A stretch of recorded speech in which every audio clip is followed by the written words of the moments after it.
స్వామి గుడి దాకా ఈ పావురాల వందల పావురాలతోటి కరెంటు తీగల మీద పడడం నిర్వర్తించడం వల్ల ప్రమాదం జరుగుతూ ఉన్నది.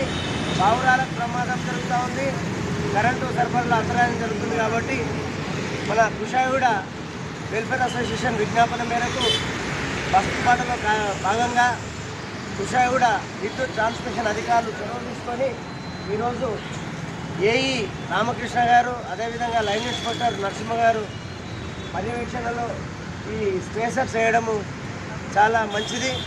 ప్రమాదం జరగకుండా ఉంటుంది, విద్యుత్ అంతరాయము జరగకుండా ఉంటుంది. కాబట్టి ఈ విధంగా చొరవ తీసుకున్నందుకు కుషాయిగూడ ట్రాన్స్మిషన్ అధికారులకు, కుషాయిగూడ కుటుంబాలు, వెల్ఫేర్ అసోసియేషను, చెర్లపల్లి కాలనీల కుటుంబాల పక్షాన ధన్యవాదాలు తెలియజేస్తాం.